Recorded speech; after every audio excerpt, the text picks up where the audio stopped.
Hello, hello, hello, hello. And today we're going to be making pizza crust for some nice homemade pizza. Now, right now, I have 2 cups of warm water. I'm going to add about 2-ish tablespoons of sugar. It's not a big deal. I just kind of like eyeball it. We like a little bit of a sweeter crust.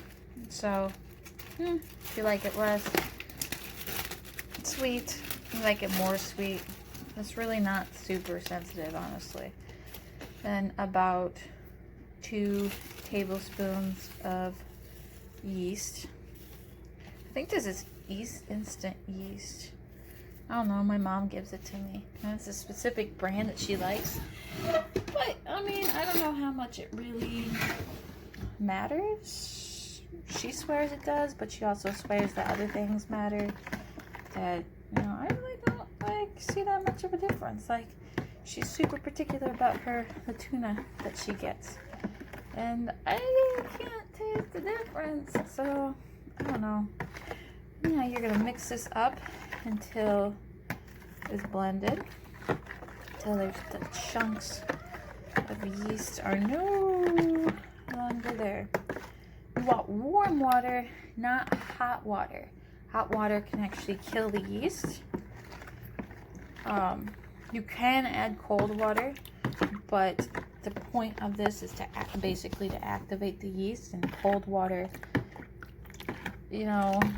isn't necessarily gonna do a good job of that.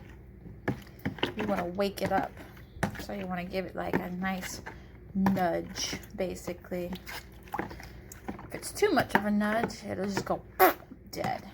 And if it's not enough of a nudge, the water's too cold, it'll just be like, I'm still sleepy, 5 more minutes. My understanding is that it will work. It's just going to take a lot longer. Okay, so we're just going to let that sit there for a few minutes. Then we'll come back to it when it's sort of bubbly. So once you let it sit till it starts getting a little bit bubbly, it's roughly 10 minutes, you want to add flour. I have 5 cups of flour here, or about 4.5. And you're just going to stir that in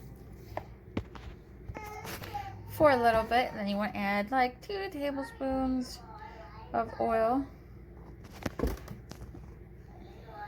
Then you're going to add about a tablespoon of salt.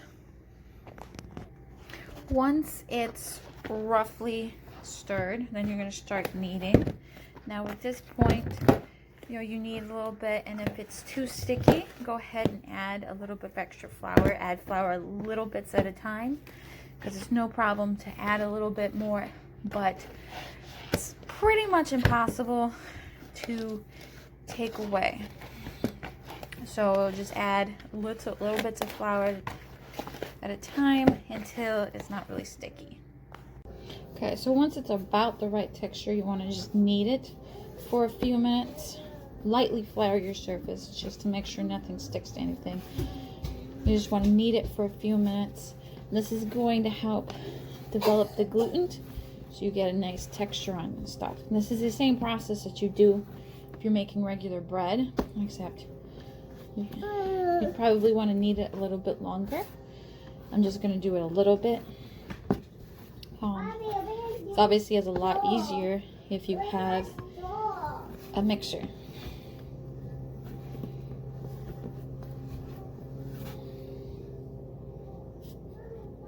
Okay, so at this point, you can either go ahead and spread this out in a pan and bake until it's slightly golden brown, and then add your toppings and then wait till the cheese melts.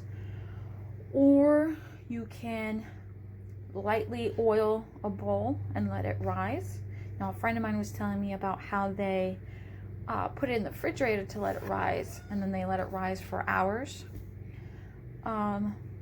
So that's what I'm going to try today to see how that turns out. But this is totally ready to use at this point.